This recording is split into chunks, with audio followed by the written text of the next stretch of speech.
Cumprimento a todos com a paz do Senhor Jesus. Aqui é o professor José Edmilson Júnior, do canal Teológico. Estamos dando sequência aos nossos estudos na obra Teologia Sistemática, uma perspectiva pentecostal, de Stanley M. Orton, editora CPAD. Ok? Depois vamos analisar outras obras importantes, como a Teologia Sistemática de Weinegruden, a de Berkhoff, a de Strong. Ok? Então depois vamos dar sequência aí com outros livros também muito importantes para a nossa edificação, como Examine as Evidências, por exemplo. Então depois a gente vai compartilhando outros livros que também vão ser para a sua edificação. Ok? Vamos aqui passo a passo, fazendo breves leituras e também fazendo comentários para que nós possamos gravar bem esse conhecimento e ele possa ser edificante, possa também te ajudar a estar compartilhando com outras pessoas, ajudando outras pessoas na caminhada cristã. Ok? Peço para que você curta o vídeo, compartilhe, inscreva-se no canal e continue nos ajudando para que a gente prossiga, compartilhando conteúdos relevantes, conteúdos importantes para a sua vida. Agora, na Teologia Sistemática Pentecostal, estamos na página 15, quero fazer uma leitura no texto que trata a Teologia Pentecostal e as Missões, ainda no capítulo 1 da Teologia Sistemática de Stanley. Vamos lá. O texto nos diz: embora os evangélicos do século XIX adotassem em sua grande maioria conceitos amilenistas ou pós-milenistas, era este que captava o espírito daqueles tempos. Escritores de todas as tendências, desde Charles Darwin até John Henry Newman e Charles Rodger, utilizavam-se das descobertas do progresso da ciência na formação da doutrina e da escatologia, respectivamente. Outros, porém, chegaram à conclusão de que a condição da raça humana haveria de piorar ainda mais até a volta de Cristo. Então, primeiramente, só para destacar, temos aqui uma colocação a respeito de alguns pontos de vista, tanto na área teológica, especificamente escatológica, como nas ciências de modo geral. Então temos grandes tratados científicos, grandes teorias que foram desenvolvidas nesse período, que é citado, século XIX, e na área da teologia, especificamente no campo das missões, como está sendo abordado aqui, conceitos escatológicos, amilenista e pós-milenista. Lembrando-se que o amilenismo, uma tendência bastante alegorizante, fala que o milênio não será literal na Terra, ok? Então, dentro dessa visão podemos colocar João Calvino, podemos colocar Agostinho. Agostinho no primeiro momento era pós-milenista, depois ele, mais velho, seus textos nos expressam uma tendência mais amilenista, no sentido de alegorizar o conceito do milênio, não enxergando o vivenciar de um reino literal de Cristo na Terra, mas sim uma expressão acerca da grandiosidade do reino que já está sendo construído. No caso do amilenismo, Cristo reina no céu e a igreja é seu corpo na terra, que aguarda pelo grande dia do juízo. Então, para o amilenista, o escato é o juízo final que será colocado na terra, quando Deus, estabelecendo seu trono, determinará aqueles que são condenados, aqueles que são salvos, e fará então novos céus e nova terra. Então temos aí uma perspectiva amilenista, que alegoriza a questão do milênio. Para uma perspectiva pós-milenista, não é tão diferente, mas tem alguns aspectos que são importantes. Por exemplo, de fato Cristo reina nos céus, a igreja está na terra, o diabo está preso. Eles entendem que essa já é a forma, tá certo? Como está acontecendo as coisas. E a igreja está construindo o reino de Cristo. Para o amilenista isso não é relevante, mas para o pós-milenista, a igreja está construindo o reino de Cristo na terra, que quando ele vier, tomará posse então desse reino que está sendo construído pela ação da igreja. A igreja que é dirigida pelo Espírito Santo, que é capacitada por Cristo, e que pregando o Evangelho está construindo o reino de Deus. Então, numa visão pós-milenista, que inclusive muitos grandes autores professavam pós-milenismo, como Jonathan Edwards, William Carey, ok?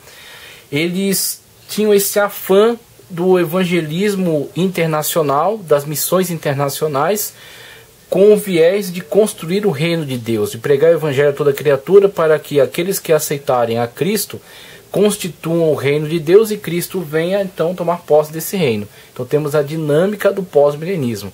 Essa é um começo muito atrelado ainda a um conceito bíblico, o que posteriormente vai acabar se deteriorando para uma visão política. Aí o pós-milenismo se valerá de uma perspectiva mais política, quando entenderão que não necessariamente uma adesão ao cristianismo, mas uma melhora da sociedade já é uma perspectiva pós-milenista também, digamos assim.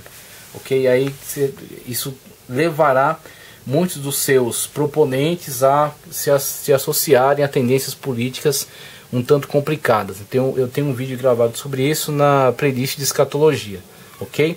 Mas o pós-milenismo, de início, ele favoreceu extraordinariamente as missões, porque enquanto as igrejas locais estavam muito voltadas para dentro de si mesmas, preocupando com seus próprios problemas, os pós-milenistas, a partir dessa perspectiva escatológica, né, e teológica, eles eram os mais dedicados nas missões internacionais. Então o primeiro impulso das grandes missões vieram sim dos pós-milenistas. Seguindo, o modo sombrio com que os pré-milenistas avaliaram o futuro imediato gerou enormes preocupações entre os que haviam assumido o compromisso com a evangelização mundial. De fato, isso é um problema. Os pós-milenistas, os pré-milenistas e, de certa forma, os amilenistas têm uma visão mais negativa sobre a história, a continuidade da história humana. Os pós-milenistas eram os mais otimistas, né? Sempre foram os mais otimistas. Agora a perspectiva pós-milenista está um tanto caída, ok? Ela foi desvalorizada. O amilenismo continua, aqueles inclusive que se decepcionaram com o pós-milenismo acabaram aderindo, né, novamente ao amilenismo. Então nós temos aí algumas visões amilenistas que alegorizam, tem uma tendência mais alegorizante sobre a leitura de escatologia, a leitura do Apocalipse, do milênio, por exemplo, e a visão pré-milenista, que também vê essa questão mais pessimista sobre a história, vendo sim na continuidade uma piora, uma degradação, uma apostasia, até que Cristo venha resgatar a sua igreja. Dentro do pré-milenismo há ainda 3 subdivisões só para o pré-milenismo: pré-milenismo pré-tribulacionista, pré-milenismo mid-tribulacionista e pré-milenismo pós-tribulacionista, ou pré-milenismo, como eles gostam de chamar, pré-milenismo histórico, tá? O pré-milenismo pré-tribulacionista, que geralmente é dispensacionalista, ele acredita que a igreja será arrebatada antes da grande tribulação. O mid acredita que será durante a grande tribulação, por exemplo, depois dos primeiros 3 anos de falsa paz. E os pós-tribulacionistas acreditam que esse arrebatamento será só ao final da grande tribulação, e o arrebatamento se sucederá ao Armagedon. A igreja é arrebatada, Cristo desce junto com ela na batalha do Armagedon e estabelece o milênio na terra, ok? Então geralmente eles têm uma visão mais literal sobre o milênio, mas eles têm essa visão mais pessimista sobre a história, isso é inegável. A maior parte do movimento missionário dedicara muito tempo e energia à construção de escolas, orfanatos e ambulatórios médicos, com a finalidade de aproximar as populações indígenas da cultura ocidental, procurando induzi-las à conversão. Devido a essa ênfase secundária dada ao evangelismo, o número real de convertidos revelou ser tão pequeno que chegava a ser preocupante. As interpretações pré-milenares de Daniel, Zacarias e Apocalipse, o aparecimento do movimento sionista, a corrida armamentista de 1890 e o fim do século que se aproximava, levantaram muitos a perguntar angustiadamente como os milhões não alcançados ouviriam a mensagem do Evangelho a fim de se salvarem da destruição eterna. A soma dos títulos de Cristo como Salvador, Batizador, Santificador, Médico e Rei Vindouro, descrita como o Evangelho integral, o Evangelho pleno, refletia o desejo de se restaurar o cristianismo do Novo Testamento nesses últimos dias. O interesse generalizado pelo batismo e dons do Espírito Santo convenceu alguns de que Deus concederia o dom de línguas a fim de equipará-los com idiomas humanos. Isso aqui foi uma visão muito apregoada por Parham, tá? Então eu acho que ele vai falar sobre isso daqui a pouco, no Bethel College de Parham. Ele cria, de fato, que as chamadas línguas estranhas, tá? A glossolalia, ela seria um mecanismo de aproximação missionária, que o missionário que falasse, né, nessa língua estranha receberia, num próximo passo, uma capacitação de Deus para comunicar-se com essas tribos, com essas diferentes línguas, ok? E aí muitos missionários, infelizmente, escreveram posteriormente alegando que isso não acontecia, que eles falavam em mistério com Deus, mas que essas línguas que eles falavam não era inteligível para esses povos. Então você tem, na verdade, uma mudança, né, de mentalidade em relação a isso. Eles até creram nisso durante um tempo, mas depois viram que, na verdade, isso não se concretizava. Então passaram a entender que as línguas estranhas, né, ditas línguas estranhas, a glossolalia era uma evidência da segunda bênção, é uma evidência do batismo no Espírito Santo, mas que ela não era uma língua inteligível, tá? Não eram dialectos, tá? Ok? Não era uma língua falada por algum povo, era o que chama-se glossê, né? A glossolalia, né? Deu-se esse nome devido a ser uma língua estranha, uma língua ininteligível, tá? A página 16 agora. Como idiomas humanos identificáveis, ou xenolalia, né? Línguas estrangeiras, xenolalia, para que pudessem anunciar o evangelho em outros países, agilizando assim a obra missionária, o que dispensaria os cursos, né? Cursos de preparo de missionários, cursos de línguas estrangeiras, cursos para lidar, né, com diminuir essas dificuldades. Em certa ocasião, o reavivamento na ACM em Topeka, estado do Kansas, de 1889 a 1890, deu origem à organização da Missão Kansas-Sudão, cujos membros não demoraram a partir para o campo missionário na África Ocidental, passando pela cidade de Nova York, visitaram os escritórios de A.B. Simpson, onde ouviram as suas opiniões sobre a cura divina e assim tornaram-se confiantes. A vida singela na fé e no poder do Espírito Santo os capacitaria a enfrentar qualquer acontecimento futuro. Leiamos este relato. Dois dos seus princípios supremos eram a cura pela fé e os dons pentecostais de línguas. Nenhum remédio devia ser tomado, nenhum dicionário ou gramática consultado. Aqui a gente vê algumas situações extremas, né? O grupo foi acometido pela febre maligna. 2 morreram recusando a quinina. Embora a expedição terminasse em tragédia, o ideal continuou vivo. Em 1895, o autor e líder do movimento da santidade, W.B. Godbey, disse que o dom de línguas era destinado a desempenhar um papel de destaque na evangelização do mundo pagão e no cumprimento profético glorioso dos últimos dias. Todos os missionários nos países pagãos deveriam buscar e esperar esse dom que os capacitaria a pregar fluentemente no vernáculo. Eles, porém, não deveriam descurar em seus esforços. Essa esperança era compartilhada por muitos outros. Outro defensor desse emprego missionário do dom de línguas era Frank W. Sanford, fundador da escola bíblica O Espírito Santo e Nós em Shiloh, no estado do Maine, em 1895, através dos esforços didáticos e missionários publicados em Tongues of Fire. Sanford também esperava que o mundo fosse rapidamente evangelizado. Não somente orava para receber o dom de poder e eloquência para o evangelismo, como também induzia os outros a fazerem-no.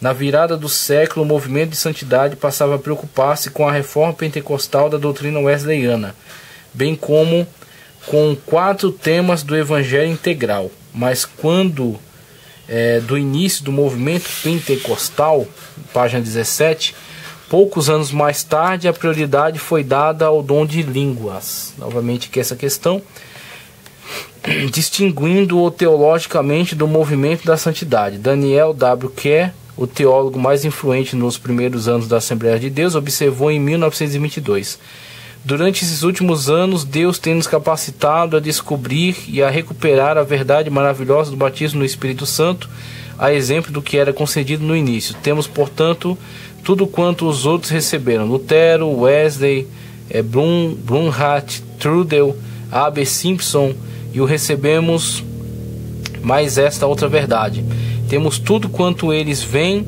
mas eles não veem o que nós vemos. Sem muita dificuldade, vamos lá, sequência. Sem muita dificuldade, os pentecostais continuavam a ler a literatura do movimento da santidade e a cantar os seus hinos prediletos, tais como A Onda Purificadora, Chegou o Consolador, A Terra de Beolá, e O Poder dos Tempos Antigos. Vinho novo tinha sido derramado em odres velhos. Entre os que esperavam o recebimento do poder do Espírito para evangelizar rapidamente o mundo, achava-se o pregador da santidade em Kansas, Charles Fox Parham. Veja aqui, né? Mencionei esse grande pregador e que foi fundador dessa escola importante, né? A Bethel, e que de fato, a partir dele, Seymour, né, vai também se engajar nessa busca pela evidência do batismo com o Espírito Santo, o recebimento da segunda graça, que é o falar em línguas estranhas. Fox Parham e seus seguidores, convencido pelos seus próprios estudos de Atos dos Apóstolos e influenciado por Irving e Sanford, testemunhou Parham um reavivamento notável na escola bíblica Bethel, em Topeka, Kansas, em janeiro de 1901. A maioria dos alunos, bem como o próprio Parham, regozijaram-se por terem sido batizados no Espírito e de haverem falado noutras línguas, xenolalia, assim como Deus concedera a plenitude do Espírito Santo aos 120 no dia de Pentecostes. Eles também haviam recebido a promessa, Atos 2:39.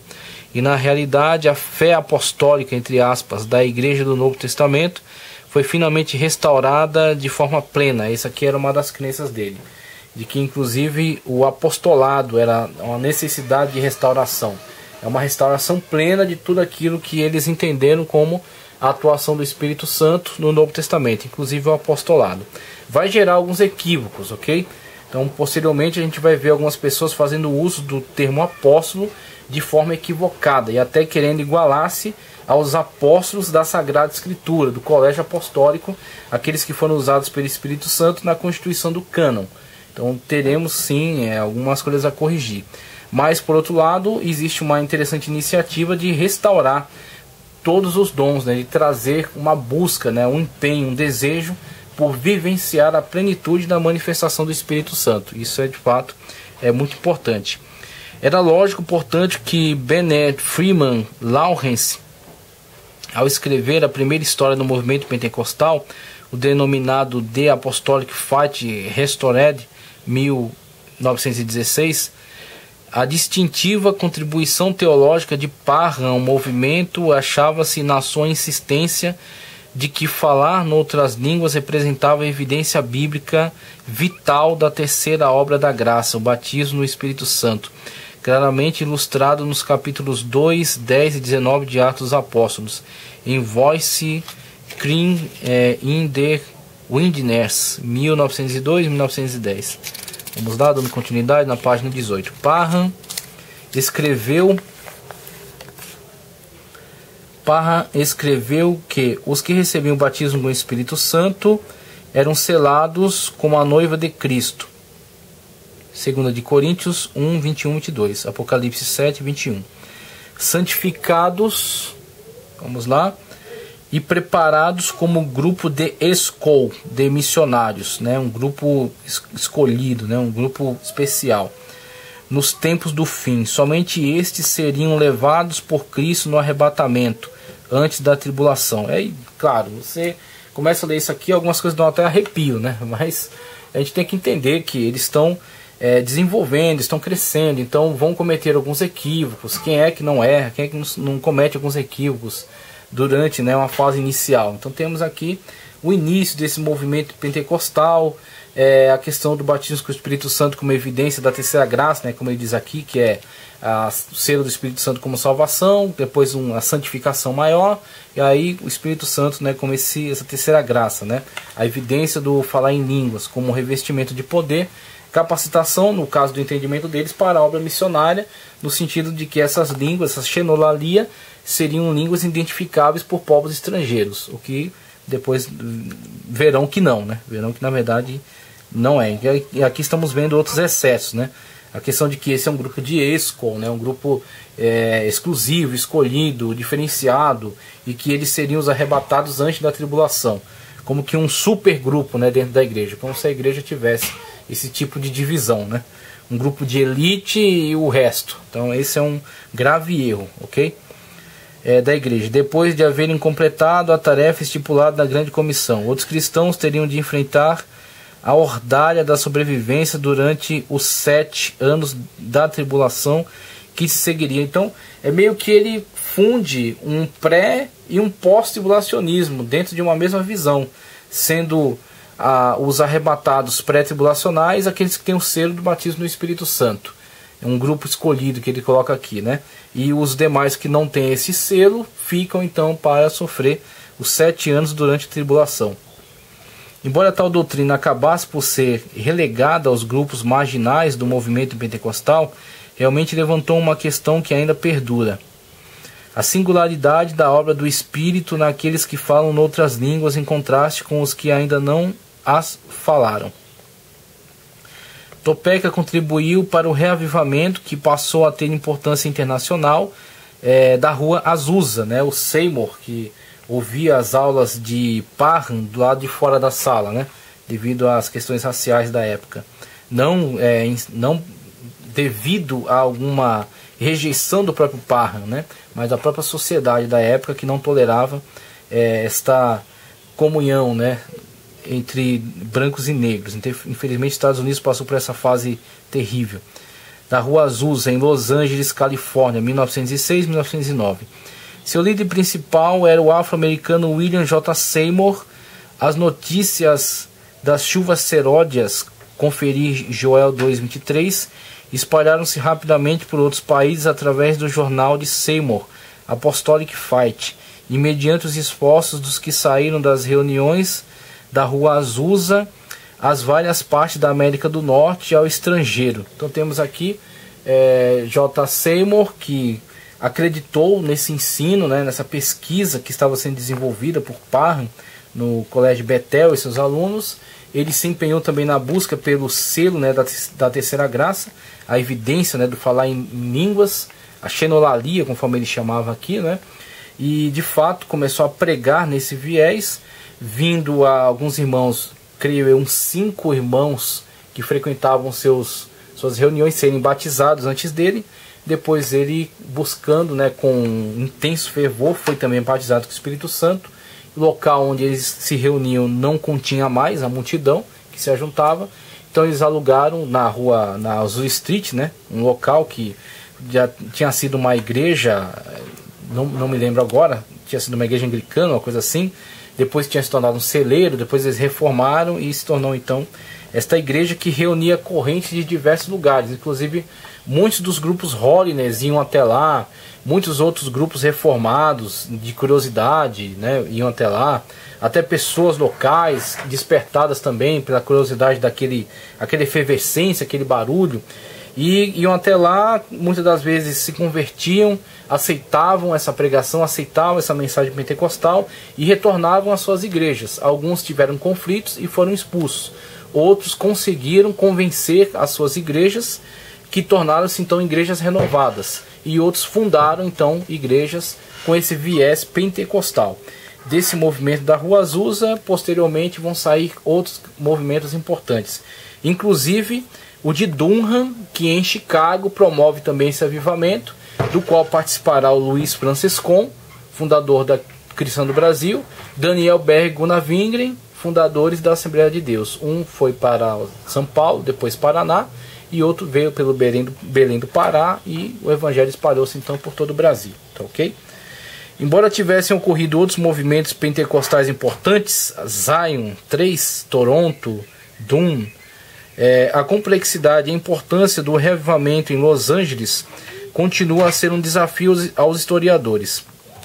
Os temas da iminência escatológica e do poder evangelístico, o legado de Parham, traçaram um caminho seguido pelos pentecostais americanos nos seus esforços agressivos para pregar o evangelho até os confins da terra, conforme Atos 1 e 8, ok? Os pentecostais afro-americanos, por outro lado, ressaltaram a reconciliação entre as raças. Isso foi extraordinário, porque nesse movimento da Rua Azusa, isso foi visto. Havia ali lideranças e congregados de todas essas etnias. Haviam brancos, negros e latinos, que estavam todos congregando numa mesma igreja, inclusive estavam juntos, né, na liderança da igreja. Claro, né, quem conhece a história pode me dizer, mas depois surgiram muitos conflitos. Eu não me assusto tanto com essa questão de terem havido conflitos. Era um movimento muito recente, doutrinariamente não estava ainda organizado, tá? Nem hierarquicamente. Então é normal que posteriormente começaram a surgir conflitos, mas mesmo com esses conflitos, o movimento foi muito frutuoso. Tanto que aqueles que saíram daquele movimento plantaram igrejas no lugar para onde eles foram. Tanto os latinos quanto os irmãos afro-americanos, como colocado aqui, os outros irmãos da etnia branca, tá certo? Todos eles posteriormente desenvolveram outros movimentos em outros locais. A Rua Azusa em si, a igreja em si não era grande de congregados, ela era pequena, só que ela era muito frequentada, muito visitada, e muitos que as visitavam eram fortemente impactados por aquele movimento. Ok, reconciliação entre as raças e o derramamento do poder sobre os tiranizados em Azusa. Reconciliação essa evidenciada pela composição interracial dos cultos, catalisada pelo fruto do Espírito Santo, o legado de Seymour. Embora o zelo espiritual pelo evangelismo tenha inspirado a obra missionária, os pentecostais podem também aprender muitas coisas da mensagem de reconciliação, um dos pontos altos do reavivamento. Ok, então esse foi o legado, né, de J. Seymour, e de fato esse é um legado que permanece até hoje e deve ser sempre lembrado e deve ser sempre não somente celebrado, mas também vivenciado. A eliminação dessas barreiras raciais, a destruição do preconceito e a união da igreja num único corpo, não tendo mais diferença entre negro, branco, homem, mulher, pobre, rico.